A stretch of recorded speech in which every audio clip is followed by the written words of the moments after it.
María Salcedo y Fernando Carballo. Pero la ocasión, por supuesto, es un honor para mí también. Es decir, conversar con el presidente electo, con el flamante presidente electo, Pedro Pablo Kuczynski, que por muchas razones, en realidad, a mí me emociona, no solo porque se trata de un directo amigo, sino porque durante muchos años estuvo en esta casa dando su ilustradísima versación económica con gran conocimiento. Bienvenido, Pedro Pablo, muchísimas gracias por estar con nosotros. Un placer estar aquí. Lo único que lamento es que estamos compitiendo con Wimbledon en plena final de Raonic contra Murray. Vi el principio, pero ya no sé en qué andará ese partido. Bueno, vamos a apurar el ritmo entonces para que... Y después a la 1 tenemos Francia contra Portugal. Sí, pues. O sea, es el gran día del deporte. Yo no sé si me quiero meter. Bueno, pero usted está demostrando usted está demostrando un espíritu deportivo, así que eso ayuda bastante. Bueno, por lo pronto, hoy día todos los titulares, por supuesto, dicen, ya anuncia usted al primer ministro, de modo que es la pregunta de cajón, pero quiero combinarla con otra, y es que los comentarios hablan mucho sobre el posible gabinete, no tenemos todavía todos los nombres, pero ya han sentado el principio de decir, va a ser muy técnico y faltan operadores políticos. Con lo cual uno podría responder, bueno, el primer operador político es el presidente, pero en segundo lugar tenemos, por supuesto, unos cuadros interesantes e importantes, ¿no? Convengamos en eso. ¿Quién es el primer ministro en este momento? ¿Qué tiene usted que decirnos con respecto a la composición del gabinete? Si es en efecto un gabinete en el que prevalecen los especialistas o los técnicos por sobre los del temperamento político, que parece ser sumamente necesario. Bueno, el primer ministro, como muchos medios ya lo han vaticinado, va a ser Fernando Zavala. Fernando es una persona que trabajó como economista técnico en el Indecopi en la época de Fujimori, luego en el Ministerio de Economía en la época de Toledo, fue mi viceministro un buen tiempo y después fue mi sucesor cuando yo pasé a premier el último año de ese gobierno.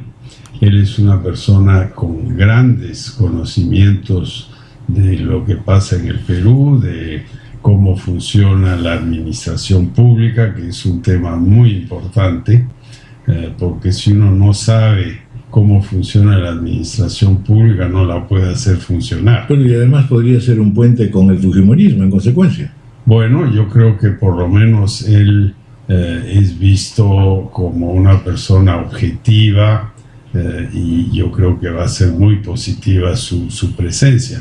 Después de terminado el gobierno en el 2006, él me pidió mi consejo. Él tenía una oferta en un organismo internacional y tenía otra oferta en el sector privado. Le dije, oye, tú necesitas tener experiencia en el sector privado, y entonces lo mandó Sam Miller a Panamá, y ahí conoció a su esposa, o sea, sus hijos son medios panameños, lo que es bueno. El Perú siempre ha tenido una muy buena relación con Panamá.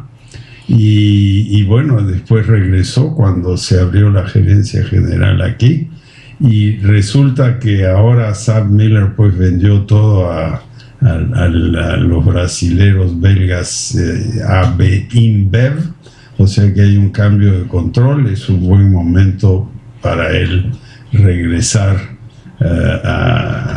¿Fue difícil convencerlo? Yo creo que costó un poquito de trabajo, sí, porque pensemos lo que puede ganar alguien en el sector privado como gerente general de la empresa, una de las empresas más grandes aquí, ¿no? Bueno, técnicos versus políticos. Ya, yo diría que tenemos una buena mezcla de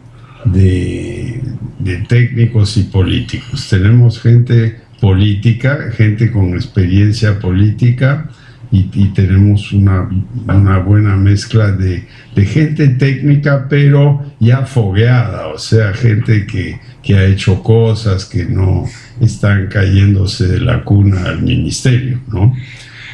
Ahora, también tenemos una buena mezcla de jóvenes y de más experimentados. Tenemos una mezcla de mujeres y hombres, o sea, va a ser un gabinete de equilibrio. Diría yo.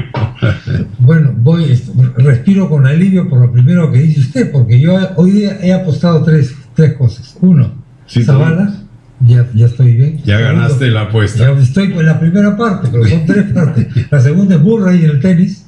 Ya, sí, está ganando. Ganando, gracias. Y la tercera es Francia. Ya. Digamos que tampoco estoy arriesgando demasiado, ¿no? Ni No. voy a ganar tanto. No, esas son apuestas bien seguras. Bien seguras. Francia tiene 60 millones de habitantes y Portugal 9. ¿no? Pero Islandia no ha probado que la demografía no es un Así es, criterio, ¿eh? exacto. Sí, exacto. saliendo de su casa ahora, le dijo usted a nuestra reportera, tengo el 72%. Ya. Evidentemente esto es una salida simpática. No es exactamente la cifra, es así la No, cifra. a ver, son 19 ministros, o sea, cada ministro es 5,5% Ajá, más o correcto. menos. Si tenemos 10 ministros es 55. 14. Sí. Yo creo que estamos efectivamente alrededor de 72%. ¿Puede conocer algunos de esos nombres que ya están seguros? Bueno, yo prefiero no dar nombres. Ya he dado un nombre que es Alfredo Torne en economía, que todo el mundo dice es un técnico, y es un técnico, pero conoce mucho de la parte política también, ¿no? Esa información va a estar embargada hasta el 15, presidente. No, él No, ya... quiero decir la del resto del gabinete. Sí, yo quisiera embargar hasta el 15 Hasta para el 15. que esté todo el Que conjunto. se va a presentar todo. Y el 15 nos da casi 2 semanas antes del cambio de gobierno para que estos futuros ministros puedan enlazarse con las comisiones de transferencia, estar al día. En el gobierno de Toledo, el único ministro que él anunció con mucha anticipación fui yo, o sea que yo aterricé preparado y los otros se enteraron un día antes. Eso no me parece bien, ¿no? Por supuesto. Van a ser varios días antes. Bueno, Sí. el otro tema, por supuesto, es que si hasta el 15 no llega usted a conversar con la lideresa Keiko Fujimori, es muy buen signo el hecho de que justamente el primer ministro sea Zavala, que tiene vinculaciones con el fujimorismo, o por lo menos con algunos dirigentes. ¿Qué otros síntomas podrían alentarnos a pensar que haya una conversación previa antes de la instalación de su administración y de la instalación? Yo creo que va a haber una conversación previa. Hay señales de que esto va a ocurrir en estos días. Pero claro, aquí lo que necesitamos no solo son conversaciones, sino dar señales de que queremos trabajar con el Congreso sin sacrificar nuestros grandes objetivos sociales, que han sido un tema central de la campaña, por lo menos en la segunda mitad de la Sobre campaña. los cuales será mucho más fácil concordar en la medida en que nadie pues está en contra de proyectos sociales que son urgentes para el país. Así es, agua potable, salud Hay pública. una ¿no? diferencia en realidad entre el Educación. pasado, acumulado todos los problemas del proceso electoral mismo, y al mismo tiempo, sí, en realidad, lo más difícil será justamente que cada uno de los proyectos que usted presente, más el pedido de facultades que probablemente plantee, y la reacción que va a tener el Congreso. Así es, pero el 28 yo daré un adelanto de a grandes rasgos de las medidas que yo creo que tenemos que promover. Son muy puntuales la mayoría. Desde el punto de vista económico, la principal medida es promover la formalización, dándole un régimen fácil a las pequeñas empresas para que puedan incorporarse al sistema tributario y tener acceso al crédito. Yo creo que con estas medidas habrá una revolución crediticia en el Perú. Eso es uno. Más o menos inmediato. Más o menos inmediata. Claro que todo proceso económico toma 1, 2, 3 años, pero yo creo que en 2 años veremos un efecto grande de estas medidas. La reducción del IGB, que mucha gente cree que es controversial, Sí.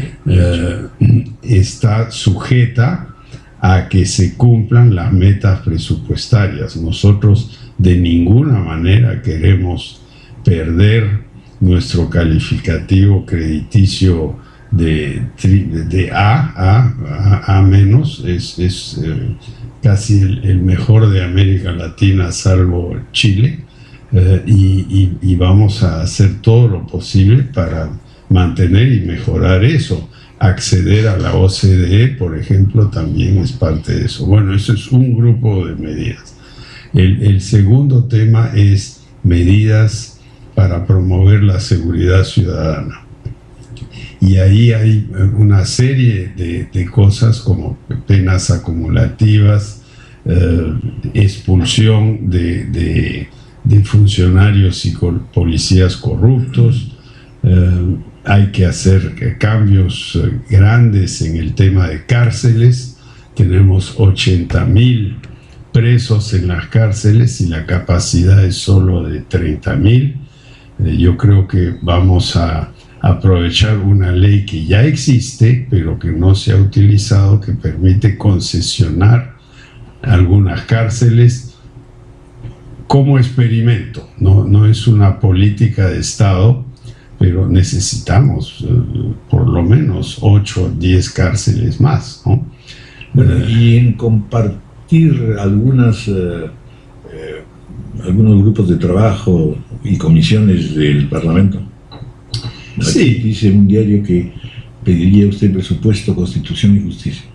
Lo importante siempre, el gobierno de turno siempre ha tenido en el Parlamento presupuesto, porque el Congreso no tiene iniciativa de gasto y el Ejecutivo propone un presupuesto. Por consiguiente es importante estar en esa comisión que siempre la ha presidido algún parlamentario afiliado al gobierno. Pero Pablo Kuczynski, nos ha traído usted la revista Empieza el Cambio, cuyo subtítulo es El sueño de las nuevas generaciones. En ella nos adelanta los 8 primeros proyectos de ley que piensa presentar, que lo hará el primer ministro al Parlamento Nacional. Y el primero que pone usted es Ley para refundar la Policía Nacional y crear una policía comunitaria al servicio de la población. Para usted es una prioridad sin la que no hay reactivación económica el hecho de que mejoremos en seguridad ciudadana. Es absolutamente fundamental. La policía se siente maltratada, sus bonos no son pensionables, tenemos que cambiar eso. Es una policía distante de la población, la gente no va a la comisaría a poner sus denuncias porque no creen en la policía. Tenemos que cambiar eso, tenemos que integrar la policía a la comunidad y hay varias cosas que se deben hacer en eso. No es tanto un tema de leyes, la ley simplemente da algunos temas puntuales, pero sí es fundamental tener un cambio de operatividad de la policía. Y de relación de la policía con la ciudadanía. Exacto. Es uno de los temas centrales, es decir, se ha perdido la confianza y la convivialidad entre un servicio en Japón, por ejemplo, hay el sistema, no sé si tengo el nombre correcto, del Tankan, ¿no? Que es como un pequeño módulo en cada manzana que está relacionado con la gente, que conoce a todo el mundo. Ahora los serenos pueden hacer eso también, ¿no? Entonces tenemos que integrar las actividades de los serenos con la policía, el mismo radio, las mismas comunicaciones, etcétera. Hay varios temas acá, con los que seguramente vamos a tratar, pero antes de que se me pase, hay otro tema que ha hecho noticia, es su visita a La Oroya y el tema de la empresa Toarran. Y la gran pregunta que se hace mucha gente ahí, y se la hemos hecho al ministro del Ambiente que estuvo en la mañana, es: ¿vamos a flexibilizar las medidas ambientales para atraer inversión? ¿Hay alguna posibilidad de cambiar esta situación muy grave que tiene esta empresa deficitaria, prácticamente en situación de bancarrota, etcétera, para atraer inversiones? Y esto puede servir como una señal para otras inversiones mineras en nuestro país. Yo creo que los obstáculos a la inversión en el Perú son múltiples. El tema ambiental yo creo que hay que respetarlo, tenemos que tener un medio ambiente limpio. La Oroya desde décadas atrás está contaminada, sobre todo en el suelo. Ahora, la gente que ha estado ahí desde el año 98 sí han hecho dos inversiones grandes, que es el circuito de plomo, el circuito de zinc, que están terminados y que cumplen con requisitos ambientales aceptables. Lo que no está hecho es el circuito de cobre, y lo que se está buscando ahora es evitar que el 27 de agosto, cuando vence la vigencia de la ley que te permite la liquidación en marcha, que es un término legal, que eso se prorrogue, porque si no, los 1.600 trabajadores de La Oroya y los 600 de Cobriza serán despedidos, ¿no? Eso es la razón por la cual yo he ido ahí, no es para ver una empresa u otra, etcétera, ¿no? Bueno, pero esa prórroga de alguna manera no es la solución. No, esa prórroga de fondo, es simplemente el contexto que permite que la asesoría que el gobierno ha pedido, que es una empresa que se llama Dirige, que trabaja para el gobierno del Perú, no para el señor de Toarran ni nada así, que esa empresa pueda terminar su proceso competitivo de atraer 1 o 2 o ojalá 3 postores que quieran hacerse cargo de esto. ¿Cuál es el costo de arreglar la Oroya? Es $100 millones para pagarle a los trabajadores lo que está devengado y adeudado, y el costo del circuito de cobre. El circuito de cobre, si se usan los criterios ambientales que ninguna empresa en el Perú jamás ha cumplido, costaría $500 millones. Poniéndole el requisito ambiental de Canadá, un país súper limpio y ambientalista, nos costaría $200 millones. ¿Quiere decir que en Canadá sería más barato? Mucho más barato. Siendo los costos canadienses muchísimo más altos que los peruanos. Claro. Entonces, yo creo que tenemos que reflexionar sobre esto. Yo he ido ahí simplemente a ver. Ha habido gente malvada que dice que yo hago lobby para los chinos. Sí, que está. Había una camioneta con la asociación de empresas chinas, como Chinalco está al lado y es una empresa china, ¿no? Sí. La China se avecina. Había una película antigua de Rodán, la China se avecina. No hay atrás no hay un inversionista chino listo para meterse ahí. Pero está al lado. Está al lado, son vecinos. 20 kilómetros de ahí, y en vez de mandar todo el mineral bruto en concentrados a China, se podría de repente refinar ahí mismo. Y ganarse algo. Bueno, por lo menos hemos recibido una parte. el Face de Fernando Sabar, muy honrado con la designación de PPK amigo, comprometido para trabajar por un Perú mejor. Gracias a todos por sus buenos deseos. Bueno, pues esta es la primera. Bueno, por lo menos alguien nos está viendo en televisión. Claro. Porque yo estoy mirando el partido y está sigue ganando Murray. No, Murray está adelante, pero en el segundo set están igual. Bueno, así va cambiando también el peso de la entrevista. Dígame una cosa, yo en realidad sí quiero insistir mucho en el terreno político de nuevo, es decir, de las relaciones entre el Ejecutivo, el Legislativo y con los grupos políticos, ¿no? Hay dos elementos que se han dicho: que usted está vinculado con la izquierda y que eso le va a costar caro, y que además hay pues una simpatía extrema entre usted y el régimen, o la evaluación que se puede hacer del régimen de Humala. Y efectivamente, es decir, para poder lograr reunir fuerzas en el Congreso, especialmente contrapesando la ejecutividad de Keiko Fujimori y su partido Fuerza Popular, usted va a tener que hilar fino. Es decir, buscar ampliar el número de simpatizantes y de aprobación a proyectos, porque no se trata, es otra cosa interesante, que no estamos en los tiempos de pactos políticos, ¿no es cierto? Y de reuniones bajo la mesa para decir vamos a encontrar... Todo es abierto. A ver. Bueno, yo lo que diría es, empecemos por la vida de un peruano promedio en los alrededores de Lima, en las alturas de Caraballo, en Lomo de Corvina. No hay agua potable, la pista no está asfaltada, el colegio no tiene capacidad para atender a todos los chicos del barrio.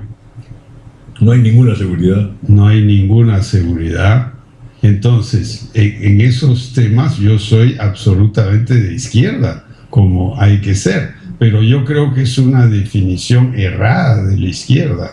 Yo creo que todo país debe dar las condiciones para que sus habitantes tengan un mínimo de salud, educación, confort, saneamiento, etcétera, ¿no? Yo creo que en Lima, San Isidro, donde estamos ahora, nos hemos olvidado de cómo vive la gente en Puno, en Ananea, o en Belén, en Iquitos, o en Bagua Chica o Bagua Grande, que están al lado de un río y no tienen agua, ¿no? ¿Un modelo económico prevaleciente cree usted que se puede obtener esto? No. Entonces ahí entra el dilema de si se es de izquierda o no. Yo creo que el modelo económico ha dado grandes resultados, pero ha dejado en la cola un grupo grande, y eso es lo que hay que cambiar. Después de todo, pensemos que desde el año 2000 el Perú hoy, su Producto Nacional Bruto, o sea, el conjunto de su producción es 4 veces mayor. Las exportaciones, a pesar de la caída en China, son 6 veces mayores.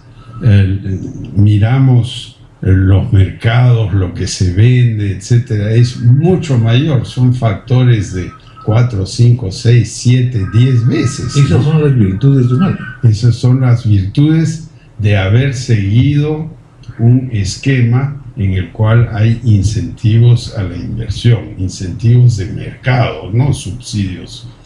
¿Y dónde hemos fallado? Yo creo que la reducción de la pobreza, en el año 2001 empezamos con 54% de pobreza según definiciones estadísticas.